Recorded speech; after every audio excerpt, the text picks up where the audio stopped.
bafowethu siphelile ethana basho njalo basembombili.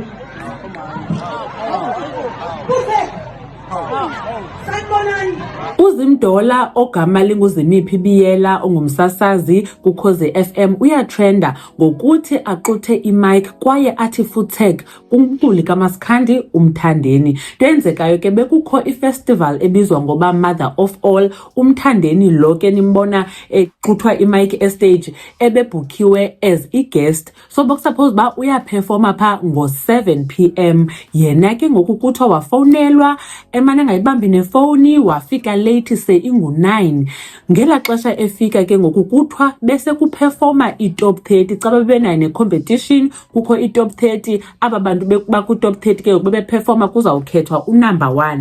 Unumber 1 ingulo ebezawuvala ke ngoku ifestival le. So waxelwa ke ngoku uMthandeni bamthandeni awuzukwazi uperforma ngoku, bubunikiwe ixesha lakho ulate, kodwa ke it's fine xa besenikiwe ke nemali abayixutha kuye. Wangathi uvile ke yena ke uMthandeni wavuma, bathi bahamba abantu besanomxelela, wajika yena wangathi emotweni uyahamba wadibana neetshomi zakhe kunye no-DJ wakhe, bahamba baya estage, bafika basusa u-DJ lo ebedlala phana, bafaka u-DJ wabo, and then ke ngoku wabe sehamba yena ebheka estage ephethe imic. So wabona ke ngoku yena uZimdollar uba hayibo akho mntu wenza nto ngale nto. So wathi ke na ke mna ke sana ndiyintombazana engenziwayo loo nto leyo, udoti ngudoti, ufuthek ngufuthek, ndaqomba amadoda nawo awenza into, mandihambe ndiyogqutha la mic ndimcela uba makathi go away athi futhek. Xa zithethelela uthi uMthandeni nguye ongakhange ahloniphe umsebenzi wakhe kunye nexesha, wadelela abantu be-organizer yonke laa nto, wadelela u-MC, wadelela i-stage manager, wadelela kunye nabanye abaculi aba be-involved phaa, kwaye ininzi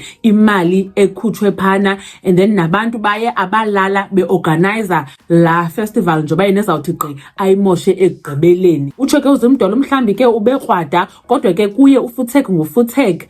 uMthandeni lo akanangxaki yena kunye naye, uthi kwaye nguye owayemphusha edlala nomculo wakhe phaa kuKhozi, nangoku nakubhukiwe naye be-part of abantu ke nabebeququzelela le festival, so akanangxaki naye. But ke uba uMthandeni kowabo unguye inkunzi, abazova ngaye kaloku kwizinto ezinjeyana. Khanitsho ke nake uba nicinga ntoni ngento eyenziwe nguZimdollar, nicinga ntoni nangale nto yenziwe nguMthandeni ohambe wongena estagini by force. Mamgobhozi uyanibona kwividiyo elandelayo. Bye.